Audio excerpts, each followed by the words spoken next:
Je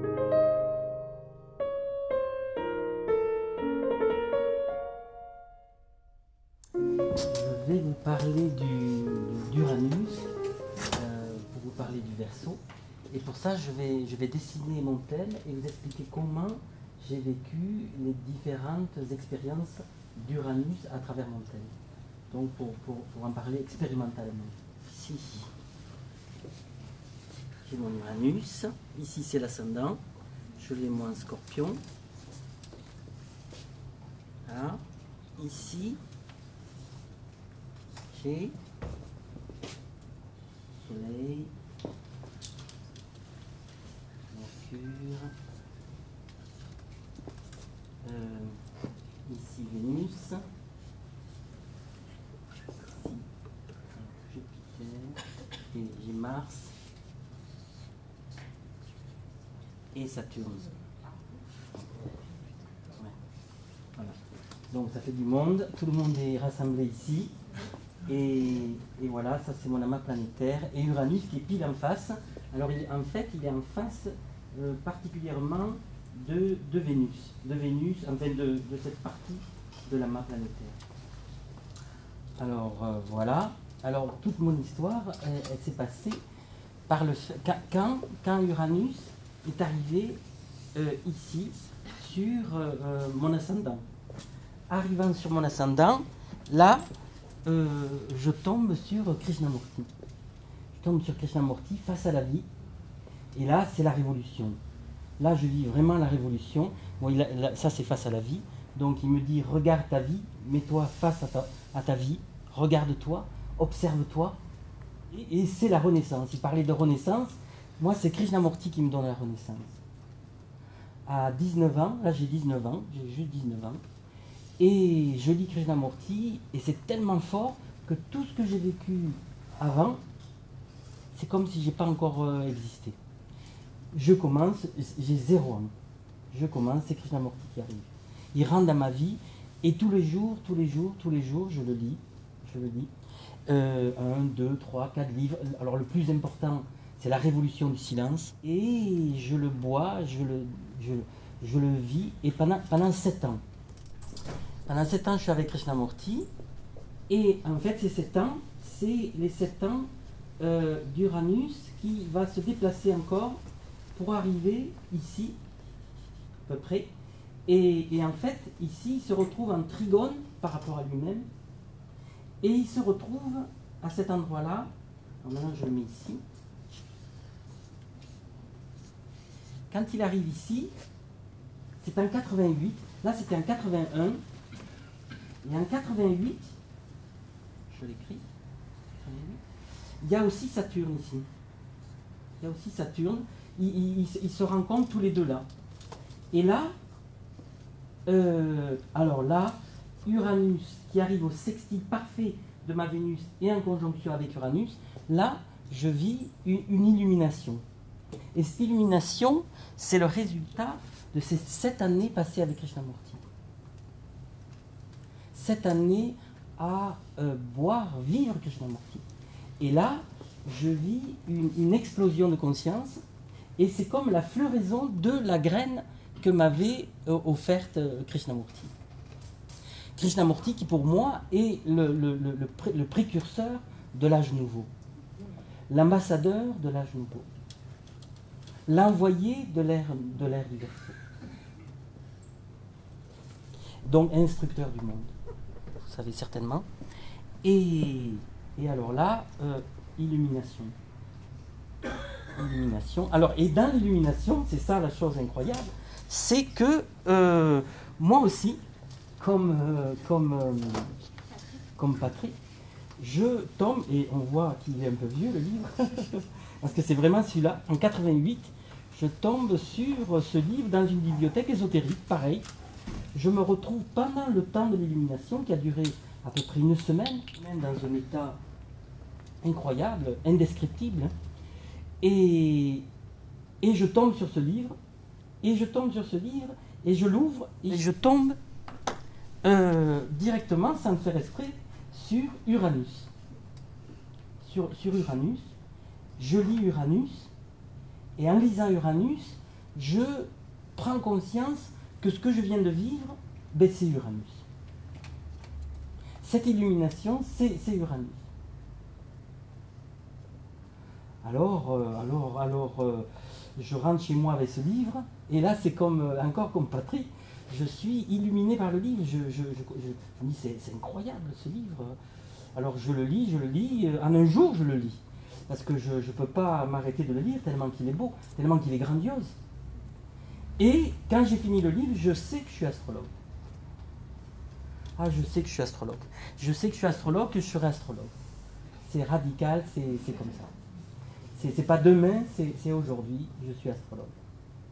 Donc à partir de ce moment-là, ben voilà, des gens, je rencontre des gens, je leur dis, oulala, si tu veux, je te fais ton thème et tout. Et là, je fais des thèmes à tout le monde. Je ne peux pas m'arrêter de faire des thèmes. J'en fais pendant des années, j'en fais tous les jours, toute personne. Parce que, en fait, pour moi, l'astrologie devient le moyen de donner un petit bout de l'illumination. C'est l'illumination. Donc je l'offre par les thèmes. C'est comme si c'est l'outil pour moi de transmettre l'illumination. Il y a plein d'outils, mais c'est celui qui m'est donné le premier. Alors, bon, je fais des thèmes. Je fais des thèmes pendant 7 ans. Et là, j'arrive qu'Uranus se retrouve ici. Alors là, il se retrouve ici, pile sur mon Mars-Saturne. Et donc, pour la première fois, il touche mon amas planétaire, alors qu'il était opposé. Il était opposé surtout à celle-là. Mais enfin, il touche pour la première fois mon amas planétaire. Et là, je vis une autre expérience. 7 ans plus tard, c'est une autre expérience. Et celle-là, je l'appelle un samadhi.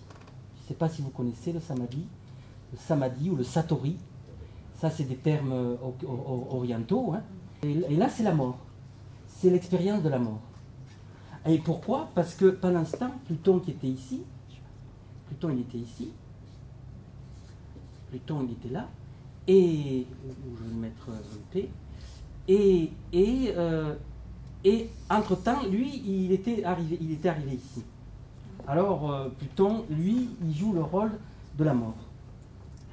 Il tue mon individualité, il tue mon je suis. Mais tout se passe en même temps. En réalité, c'est lui qui déclenche tout. C'est Uranus qui déclenche tout. Et là, je vis une descente. Là, je vis une grande descente cosmique. Parce que quelques jours avant que cette expérience m'arrive, je décide d'écrire Thoth, qui est mon nom, Thoth. Mais moi, je l'écrivais T-O-T-E, comme un bébé, depuis que j'étais bébé. Je m'appelais Thoth. Je disais que je m'appelais Thoth. Je m'appelais Thoth. Et je disais Thoth à tout le monde, je disais Thoth à tout le monde. Thoth. Parce qu'en réalité, c'était Christophe, en réalité. Mais je ne pouvais pas dire Christophe, tout petit. Donc je disais qui Thoth, puis Thoth. Et là, à ce moment-là, quelques semaines avant ça, je décide, bon, maintenant, j'arrête de l'écrire Thoth, parce que là j'ai 19 ans, là j'ai 26 ans, et là j'ai 33 ans. Et à 33 ans, je dis quand même, maintenant, je peux l'écrire comme le dieu. Parce que je connaissais quand même le dieu, Thoth, bon, le dieu de la sagesse, je le connaissais quand même depuis pas mal d'années. Et là, je dis, je l'écris T-H-O-T. Et quelques semaines après, incroyable, au moment exact où Uranus me touche, je vis une descente, et en fait, j'ai compris plus tard que c'était une visitation de Thoth. Visitation de Thoth, et là, bien là c'est plus moi, mais c'est plus moi parce que je meurs. Je vis l'expérience de la mort. Pluton me tue vraiment, et c'est par un rêve, pendant un rêve, je vois la mort, et la mort, elle me traverse. Je suis traversé par la mort, et j'ai pas le choix que de l'absorber. Je peux rien faire d'autre, donc je meurs, mais vraiment je meurs. Hein. Et alors ce qu'il y a de fou, c'est que je meurs, mais je suis pas mort. Je meurs et je suis pas mort. Alors comme je meurs, mais vraiment total, et que je suis pas mort, Alors, c'est vraiment, alors là, c'est un autre monde, quoi. C'est un autre monde incroyable. Les arbres m'appellent. Ah oui, les arbres m'appellent. Tous les arbres m'appellent. Alors là, les psys, ils auraient tous dit que je suis complètement fou. Ça, c'est sûr, hein, ça, à 100%. Hein, pas un seul n'aurait pas dit que j'étais fou. Parce que là, je suis appelé par tous les arbres. Ils me demandent de les rencontrer, ils me demandent de communiquer avec eux. J'y vais. Les oiseaux viennent me voir. Oui, les oiseaux viennent me voir. Les corbeaux, les petits, les aigles. Parce que moi, je vis dans la montagne, dans les Pyrénées. Les aigles viennent me voir. Et là, je passe des jours et des jours dans un état indescriptible, quoi, indescriptible quasiment. Hein. Et pendant ce temps, qui dure à peu près 2-3 semaines, ça m'a dit, c'est un état, je ne sais pas comment le décrire. Et pendant ce temps-là, voilà, c'est ça que je voulais dire, c'est que je commence à vivre des rêves éveillés. Au bout de quelques jours, commencent des rêves éveillés, et c'est ça que je voulais vous parler ce soir, surtout de ce rêve éveillé qui va durer 9 jours, 9 nuits, pardon, 9 nuits. Toutes les nuits, je fais et c'est le même rêve qui continue. Et dans ce rêve, je suis quelque part envoyé dans l'âge d'or. Justement, ce sacré âge d'or que tout le monde en a parlé depuis tout à l'heure. Et là, je suis envoyé dans cet âge d'or. Donc, je ne sais pas quand est-ce qu'il est. Hein. Ça ne me dit pas la date, mais je suis envoyé. Je suis envoyé et je me retrouve être un aigle dans ce rêve éveillé. Je vole et d'un coup, je vois un tout petit œil minuscule en pleine montagne, des immenses montagnes toutes blanches. Et là, je vois un petit œil. Et alors, je me dis, c'est bizarre, un petit œil en pleine montagne. Alors, je descends, je touche par terre. Au moment où je touche par terre, d'un coup, je vois cet œil immense devant moi. Et là, c'est tellement fort que je suis obligé de changer de respiration. L'œil, il est d'une puissance incommensurable. Et en fait, cet œil, je prends conscience que c'est le troisième œil. C'est le troisième œil. C'est-à-dire que vu de dessus, c'est l'œil d'Horus, et vu de face, c'est l'œil du Bouddha. Alors voilà, j'ai cette vision, je rentre dedans, et à l'intérieur, je regarde à droite, je regarde à gauche, et je vois un immense amphithéâtre, où il y a 8-10 000 personnes peut-être, enfin, la possibilité, parce qu'il est vide quand je le vois, mais je le vois bien, et je regarde de l'autre côté, et là je vois une estrade, très lumineuse. Alors je demande, mais alors à quoi il sert cet œil? Parce que dans ce rêve éveillé, tout ce que je demande, ça m'est montré. Donc je demande, et là, ça me dit qu'il y aura des êtres qui viendront tous les mois, et ces êtres, c'est des êtres accomplis, c'est des êtres réalisés, des êtres illuminés. Ils viendront face au public une fois par mois, et ils donneront un enseignement, une conférence, un chant, une danse, peu importe, mais c'est des êtres accomplis, réalisés, et ils donnent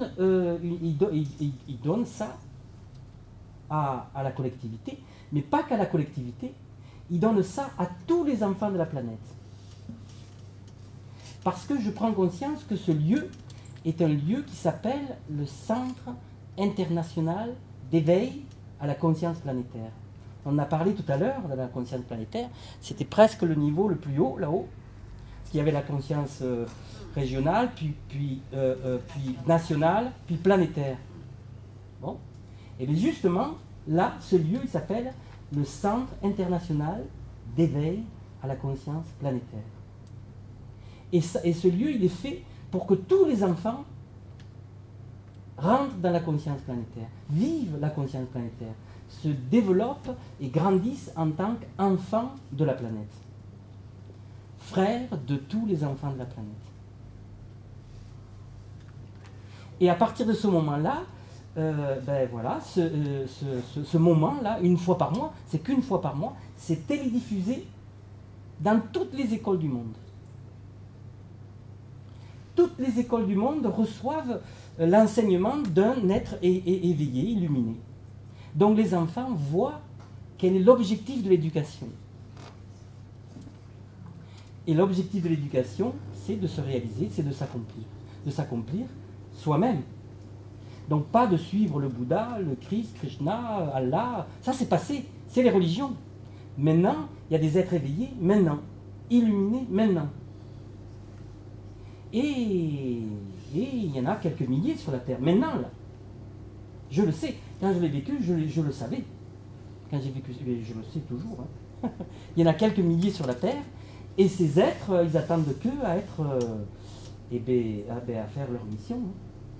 Et leur mission, ça sera de se montrer devant tous les enfants du monde pour montrer quel est l'objectif de l'éducation.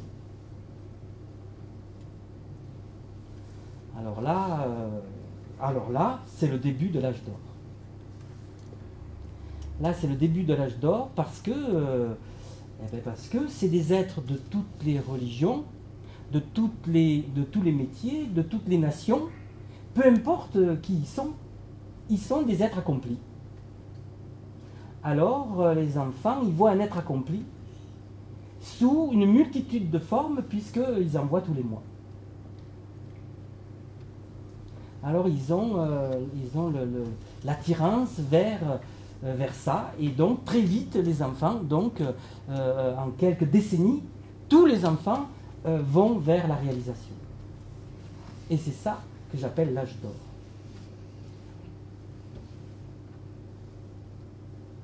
C'est la réalisation de chacun. Qui est arrivé à mon amas planétaire. Donc qui me prenait ma place. C'est que moi j'étais là en tant qu'individualité, en tant que collectivité même. Être individuel, être collectif, mais d'un coup c'est le transindividuel qui me tombe dessus. Et pour moi, le transindividuel, eh bien en réalité, c'est Thoth qui me visite. Thoth, le dieu Thoth. Il vient me voir, mais il vient me visiter. Pour quelque temps, il est là. Et donc, je suis vraiment projeté, et après j'ai compris que j'ai été projeté par, je ne sais pas si vous connaissez, la Merkaba, quand elle descend en nous, c'est un vaisseau spatial, les gens ils parlent de vaisseau spatial, mais c'est la Merkaba. Et en réalité, c'est quand ce vaisseau il se construit en nous, là on fait 18 mètres de diamètre d'énergie, et c'est comme ça, c'est la Merkaba qui se réveille, et avec cette Merkaba, on peut s'envoler où on veut, on va où on veut. C'est la Merkaba. Donc je me suis retrouvé là-dedans, alors là, c'était tellement énorme que je ne pouvais pas descendre à la ville. Hein. Je ne pouvais pas descendre à la ville, c'était trop puissant, c'était trop fort ce que je vivais. Moi je vivais mon truc, maintenant je vous le raconte, mais à l'époque je ne le racontais à personne. Parce que c'était trop puissant, c'était supra puissant.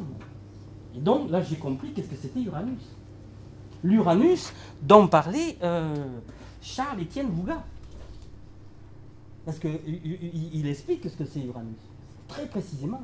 Il dit c'est une constellation de soleil, une âme groupe. Un être cosmique qui est fait d'une multitude d'êtres qui, tous ces êtres ensemble, forment un seul être. Il explique, c'est pas moi qui l'explique. C'est lui qui l'explique très clairement. Et justement, c'est ce que je vivais là. Là, j'avais vécu une illumination, mais je n'explique pas les détails parce que je n'aurai pas le temps. Mais là, je vis le samadhi. Et je suis projeté dans l'âge d'or. Donc c'est ça qui est important. Je vois l'âge d'or, je vis l'âge d'or, et je sais donc qu'il sera bientôt. Bon, ça ne me dit pas la date, je ne reçois pas la date sur le moment du tout. Bon, c'est dommage, peut-être. Ou peut-être pas, je ne sais pas. Peut-être qu'il vaut mieux pas que je le sache. Mais en tout cas, comme je le vis, c'est que dans cette incarnation, je dois en parler, je dois y travailler, et même après, je comprends que c'est ma mission que de parler de ça. Et aujourd'hui, c'est la première fois que j'en parle en public.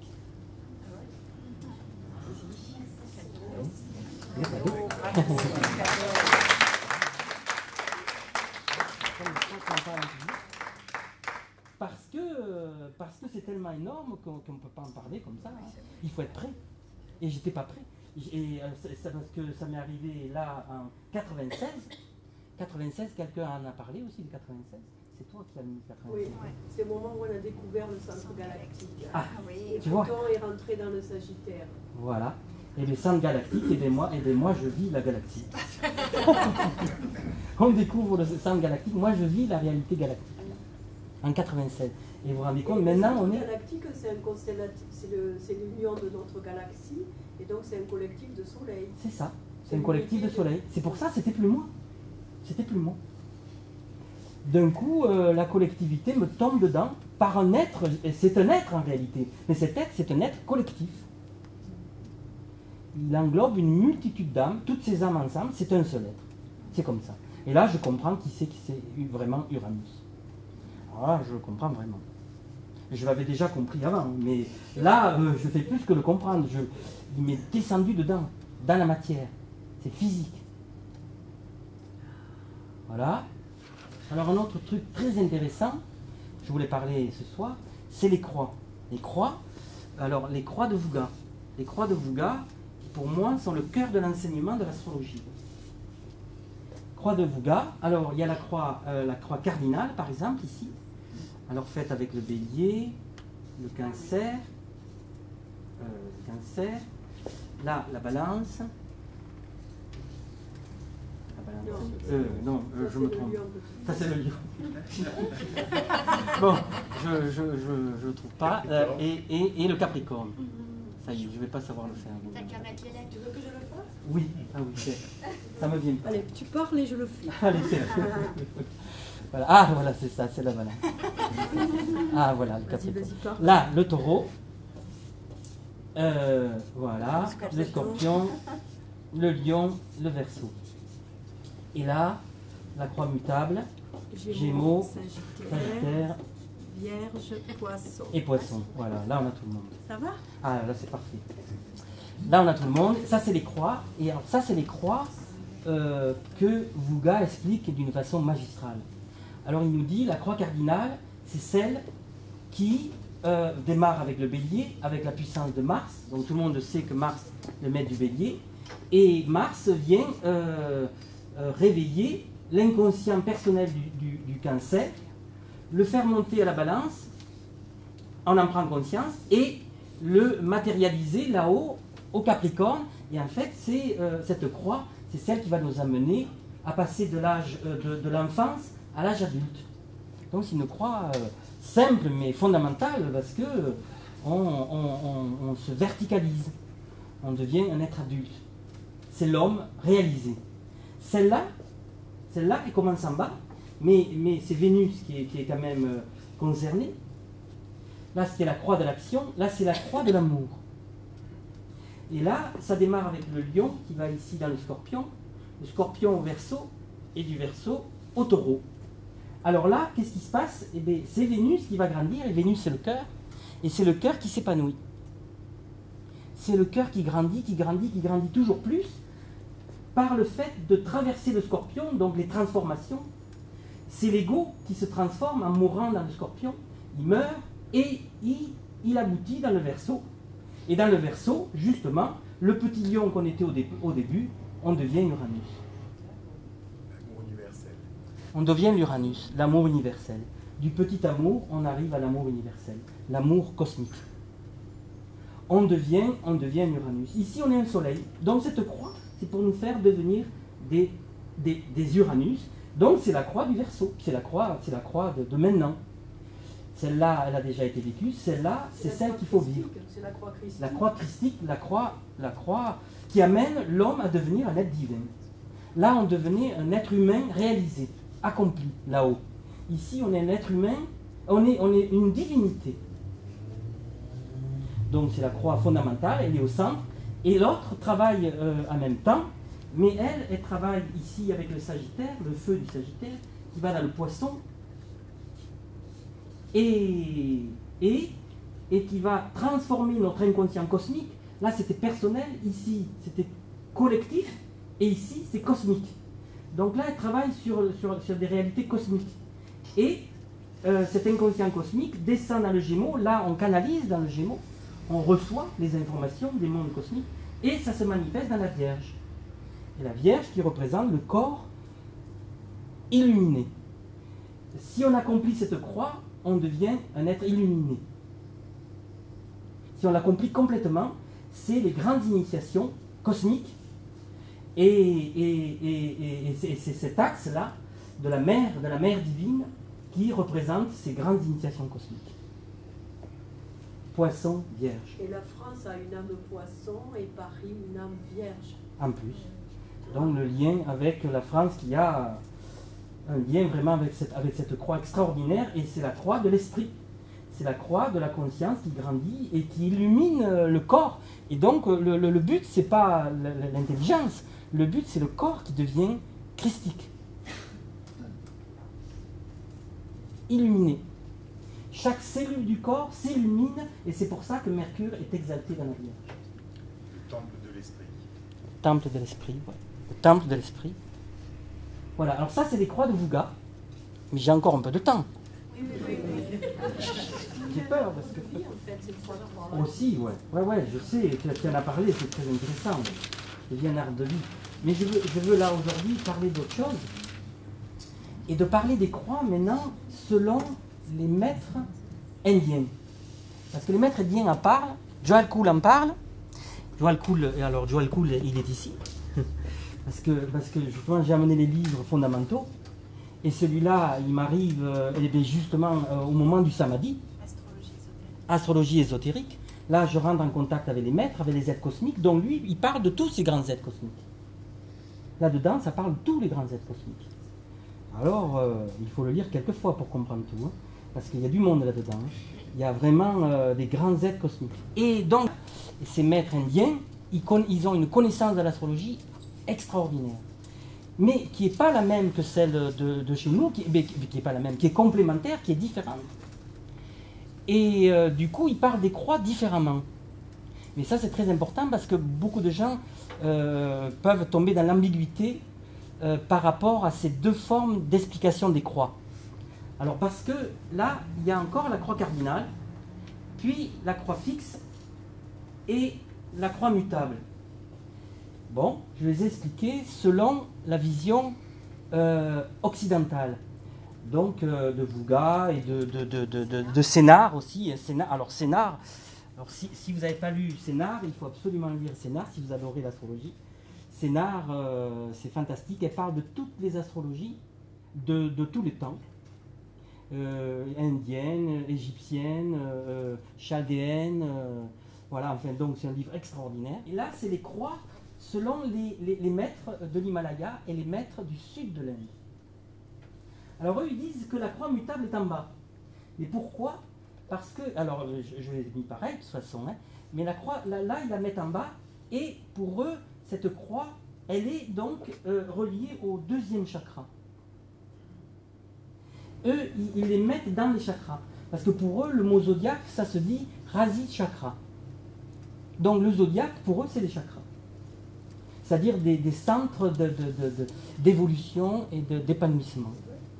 Des centres de conscience. Alors ça, c'est celui-là, c'est la mutable. Elle se retrouve au deuxième chakra, elle monte au troisième et descend au premier. Elle est là.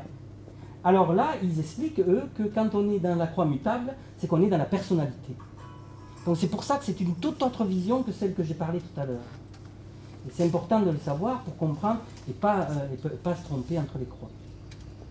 Donc la croix mutable, c'est la croix de la personnalité, vue par les maîtres.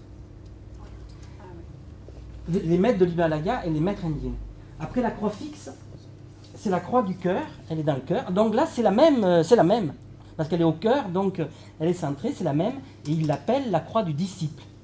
Donc de ceux qui sont sur le chemin et qui sont vraiment engagés dans le chemin spirituel, et c'est la croix du disciple.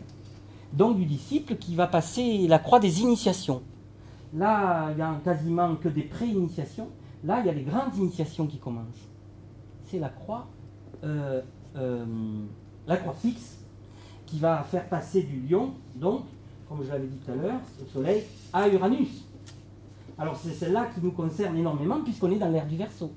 On est rentré dans l'ère du Verseau et comme il disait tout à l'heure, Patrick, l'ère du Verseau, on y rentre chacun de nous.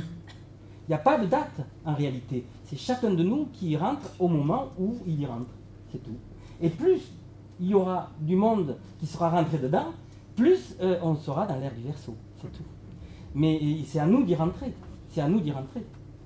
Donc, pour y rentrer, il faut accomplir cette croix fixe. Enfin, il faut grandir dans cette croix fixe. C'est la croix christique. C'est la croix qui nous fait devenir une divinité. Et qui nous fait devenir maître, oui.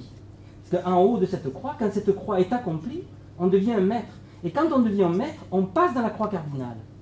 Et ça, c'est la vision encore des maîtres de l'Himalaya. Et là, on rentre dans la croix cardinale.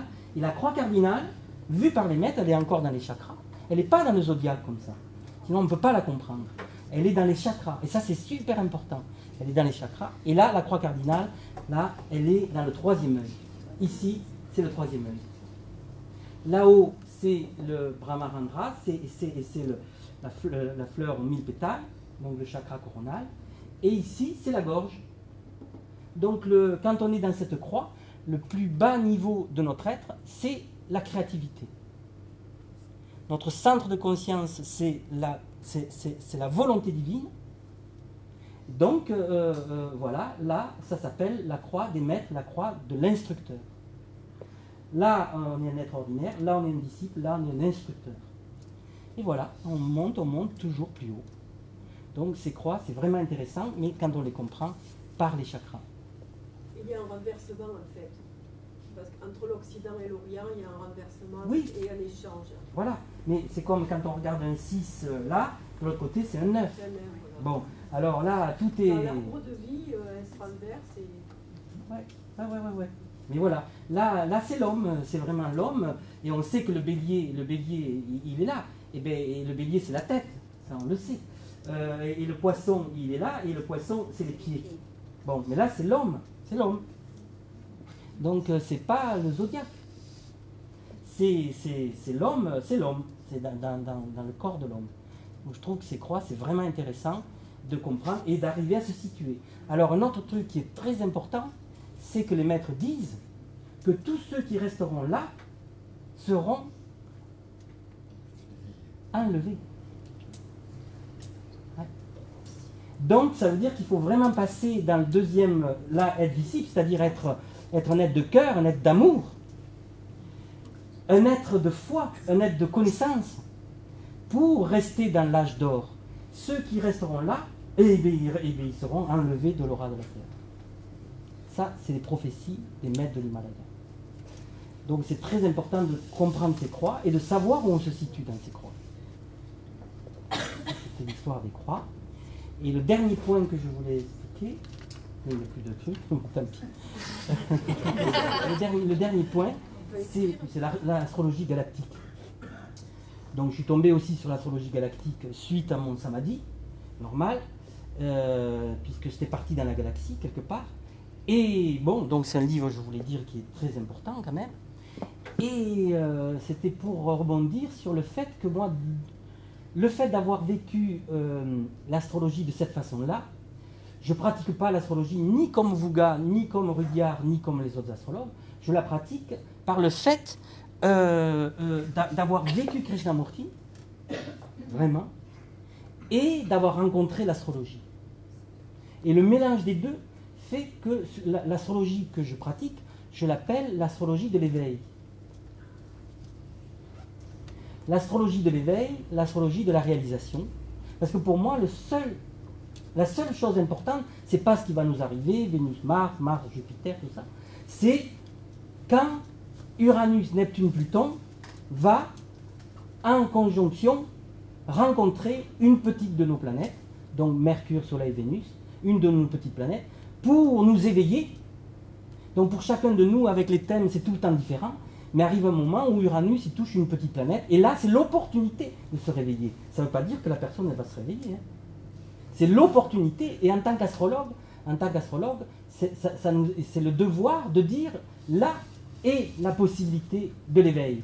Et la possibilité de l'éveil par Uranus, ça veut dire la libération de tous les karmas. Alors c'est énorme, je ne sais pas si vous vous rendez compte. Tout le monde rame avec ses karmas et tout, bon, sous Saturne, mais quand Uranus arrive, il peut nettoyer tout. C'est terminé. Voilà. Et donc je voulais dire que donc, moi je pratique cette astrologie. L'astrologie, je l'appelle de l'éveil, l'astrologie initiatique ou l'astrologie galactique.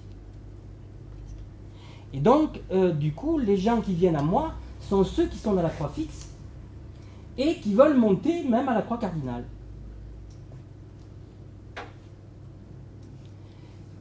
Ayant choisi de faire cette astrologie-là, je n'ai pas les gens qui sont dans la vie ordinaire. Non, ils ne viennent pas. Donc c'est les disciples. Et... non, ils ne viennent pas me voir. Et l'autre point que je voulais dire, c'est qu'à 96, quand j'ai vécu le Samadhi, j'ai été envoyé à Auroville. Fanchon en a parlé. J'ai été envoyé à Auroville parce que c'est une ville galactique. Donc les liens encore entre avoir vécu la galaxie, avoir vécu Uranus, et qu'Auroville est une ville galactique. C'est vraiment une galaxie. Je ne sais pas si vous savez, vous connaissez Auroville. C'est une galaxie. Et au centre, il y a le Matrimandir, qui est l'âme de cette galaxie. Donc c'est plus qu'une âme. C'est le symbole du Verseau. Symbole du Verseau, parce que c'est la galaxie. C'est la galaxie. C'est la conscience galactique. Donc Auroville est un embryon des mondes futurs. Et je disais ça parce que j'ai été envoyé là-bas, moi dès 96, ça fait pile 20 ans là. J'ai été envoyé, je suis allé tous les ans, une fois, 2 fois, 3 fois par an, pour faire des thèmes aux gens d'Auroville. Parce qu'à Auroville, c'est une multitude d'initiés, de disciples et d'initiés, qui viennent presque tous, pas tous, mais quand même, des disciples, des initiés qui viennent de l'Égypte. Parce que cette ville, Auroville, avait déjà commencé du temps d'Akhénaton. Et donc maintenant, c'est la suite à Akhénaton. À 33 ans, la ville a été éliminée. Et là c'est la suite. Et là, elle a 48 ans, je crois, et elle aura 50 ans dans 2 ans. Donc c'est déjà pas mal, elle a passé le cap des 33 ans. Donc c'était pour dire, donc là, ma façon de faire les thèmes, et je finis avec ça, c'est que donc je regarde essentiellement Uranus, Neptune, Pluton. Qu'est-ce qu'Uranus, Neptune, Pluton fait dans le thème en transit, et comment les petites planètes Soleil, Mercure, Vénus, en progression, comment et quand elles vont se déplacer vers Uranus, Neptune, Pluton. Parce que pour chaque thème, c'est différent. Mais les transits des grosses sur les petites et les progressions des petites sur les grosses, c'est là les opportunités des grandes initiations. Uranus, Neptune, Pluton donnent des initiations à ceux qui sont prêts à les recevoir. Ceux qui sont dans cette croix. Et là commencent les premières initiations, 1, 2, 3, 4, et après la 4e, il y a 5, 6, 7, 8, 9 qui se vit dans la cardinale. Donc c'est les grandes initiations cosmiques qu'on apprend quand on étudie l'Égypte. Parce qu'en Égypte, ça se vivait. Et en Atlantide aussi. Oui, 2 autres choses. Ce livre extraordinaire, L'ère du Verseau, encore l'ère du Verseau, t'es Gianni. Un autre, et celui-là, c'est de Warnon. Est-ce qu'il y en a qui connaissent Warnon? Elisabeth Warnon. C'est une femme extraordinaire, une femme maître, il n'y en a pas beaucoup, mais c'en est une extraordinaire. Comment ça, il n'y en a pas beaucoup? Il n'y en a pas beaucoup, mais il y en a. De femmes maîtres? Oh, ben, pas trop, mais il y en a. Non, il y en a.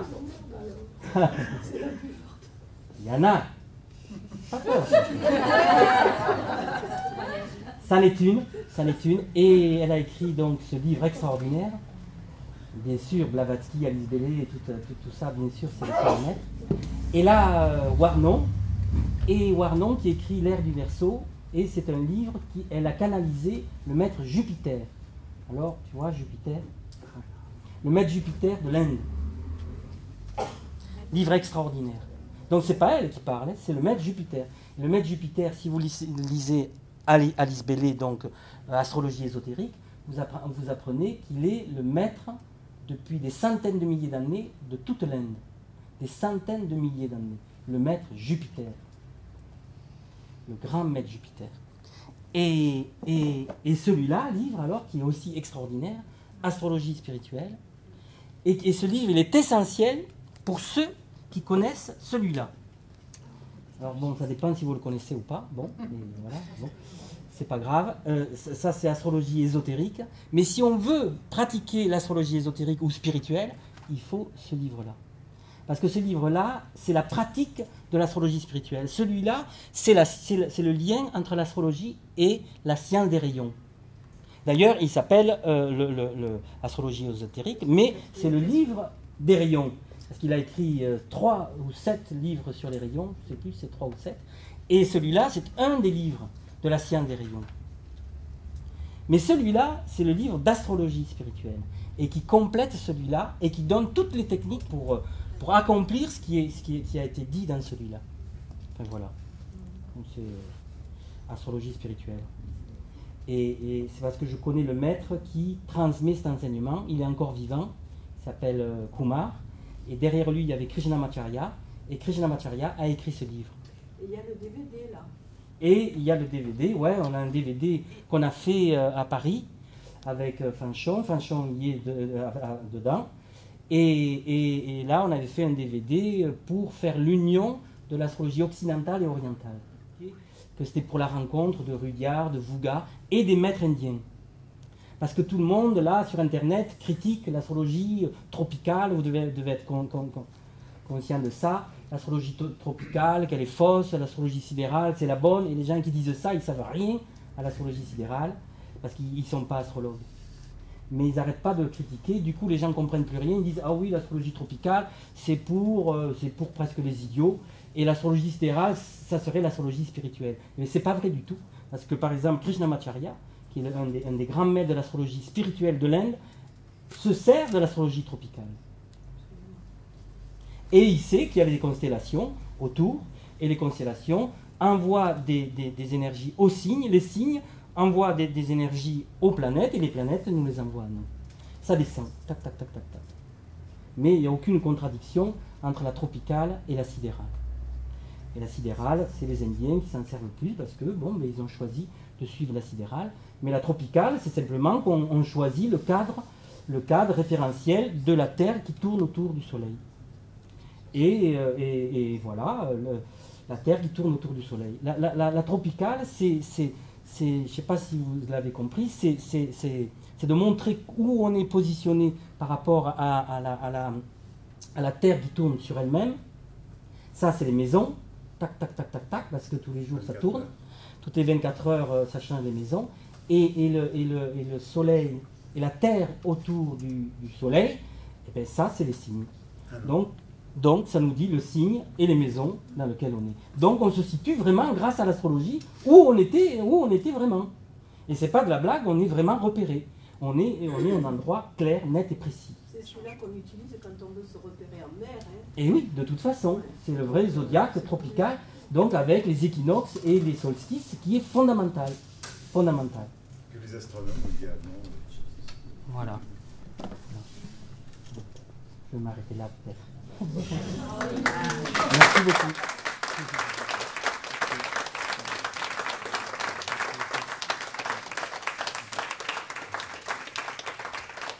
Merci à Vega, l'étoile, qui nous a fait venir ici ce soir.